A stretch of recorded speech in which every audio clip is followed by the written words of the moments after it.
This is the Rose Kennedy Greenway, named in honor of Rose Fitzgerald Kennedy, mother of the 35th President of the United States, John F. Kennedy, and probably the most famous woman born in Boston's North End. This is my home too. I'm Alexandra Salmon. I'm not quite as famous, but I'm trying. I know what you're thinking. Where are Richie and Joe? Well, they asked me to take the lead in this episode because it's all about famous women of my North End.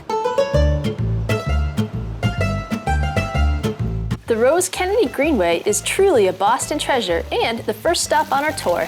Right here marks the location of the home of Zipporah Potter Atkins. This was an amazing woman, born free despite the enslavement of Africans in Massachusetts. She purchased a house on this site in 1670, making her the first African American to own land in the city of Boston. She was also the first African American woman to sign her name on a deed in Suffolk County. This is her actual signature. None of this would have been known if not for the research of retired Boston University history professor Dr. Vivian Johnson.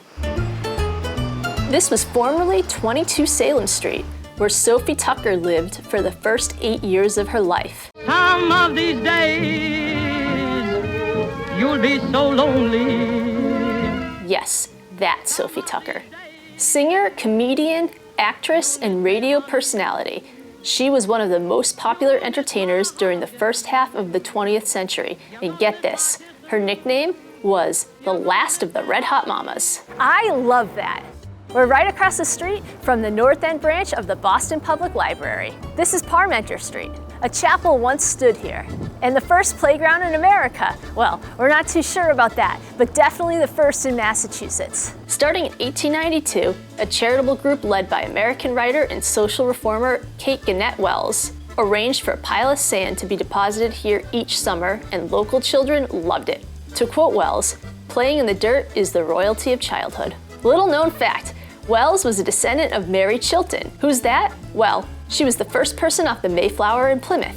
Rumor has it she jumped out of the rowboat. Maybe that's where the expression, ladies first, comes from. By the way, the library itself was built on the site of the Charlotte Cushman School. Cushman was a 19th century actress who was born in a house on this location. Her voice was noted for its full contralto register, and she was able to play both male and female parts. Walk in and check out the diorama of the Ducal Palace in Venice, created by Louise Stimson. We are back in North Square. Remember that show? Every house had cannolis. Everybody. 150 North Street is the location of the first trade school in America. The North Bennett Street Industrial School was founded by Pauline Agassiz Shaw in 1881 to train new arrivals in the trades. Still operating today, the school is the go-to place for courses in everything from furniture making to violin restoration.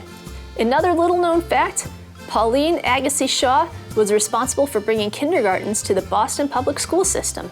On the second floor of 33 North Square is the former home of Clementine Poto Langone. As a child, she worked downstairs in her parents' grocery store. As an adult, she helped many immigrants to become citizens and provided food and clothing to the poor. Along with her husband, State Senator Joseph A. Langone Jr., Langone Park on Commercial Street is named in their honor. Still in North Square, we find Rachel Revere Square. Rachel Walker Revere was truly a working mom. Rachel married widower Paul Revere in 1773, and she took on the responsibility of not only caring for his 6 children, but also having 8 more of her own. When Paul Revere was forced out of Boston by the British after his famous ride, Rachel took charge, not only running the household, but also the family business. We've talked about the Mariners House before. It was constructed in 1847 and is still serving the military community as lodging today. The house was originally sponsored by the Seamen's Aid Society, established in 1833 by Sarah Hale. Hale was the editor of Boston's Ladies magazine. The society also established a school for seamen's daughters, along with a nursery. Little known fact, if not for Sarah Hale, the construction of the Bunker Hill Monument might never have been completed. In September of 1840, Hale organized the Great Women's Fair, which raised enough money to complete the project. It had stood unfinished for more than a decade.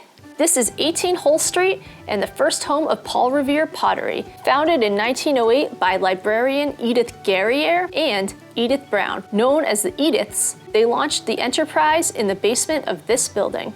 The pottery provided jobs for North End Italian and Jewish women. We are on Margaret Street, and right around here in 1889, Jewish philanthropist Lena Hecht founded the Hebrew Industrial School. At that time, nearly a third of the North End's population was Jewish.